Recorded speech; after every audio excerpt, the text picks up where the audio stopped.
we'll be talking about my imperative speech, which is classic macaroni and cheese. Not the richest, not the spiciest, not the sharpest, not the most courageous.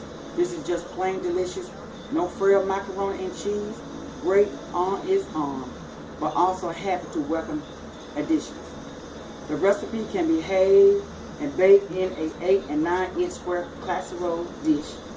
You can also bake the full recipe in 2 smaller dishes with different add-ons in each one. And it's good to add ons in macaroni and cheese to bring the flavor to a good taste. Make ahead. The topping can be made in a day in advance.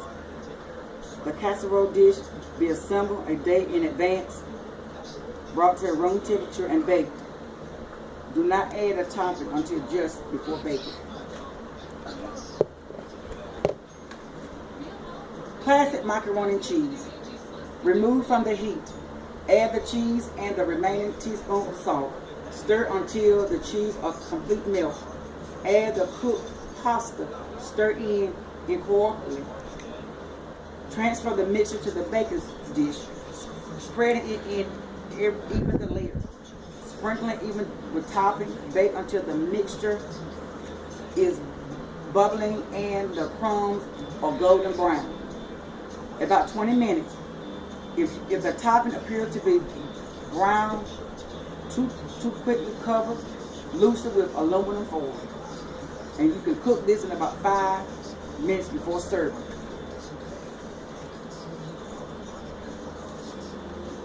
Directions. For the topping, combine the bread and butter in a food processor, plus 10 to 15 minutes to yield to a coarse crumb mixture. For the pasta and add cheese, preheat over 3 to 75 degrees. Have a 9 by 13 inch glass and baking dish at hand. Bring a 4 quart of water to boil in a large pot over high heat. Add the macaroni, 1 tablespoon, or the salt. Cook following the package directions and pour in a colander to drain. Heat the butter in the large saucepan over medium-high heat until it is foamed. Add the flour, powdered mustard, and cayenne pepper. If using, stir well to combine. Continue until the mixture becomes fragrant and depends in color about 1 minute. Then gradually stir in the middle. Bring to a boil, constantly scraping the bottom of the pan to prevent scorching.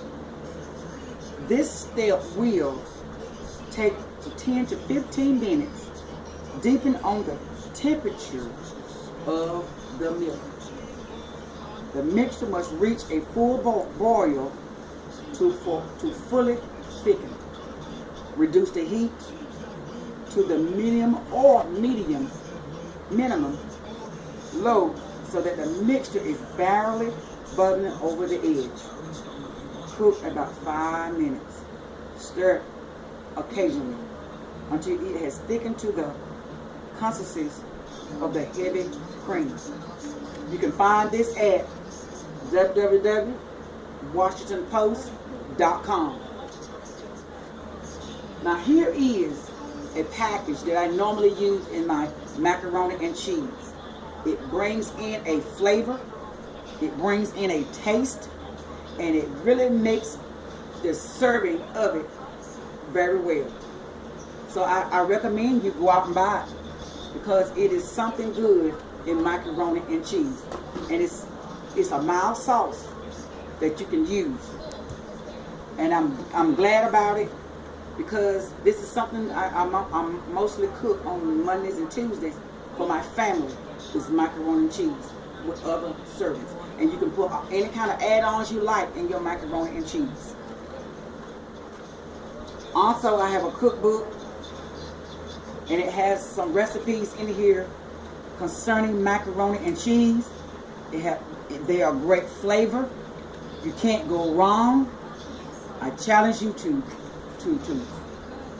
find this book if you can. It's called Home Style Recent Cookbook, and it got different types of recipes in it, and you will enjoy.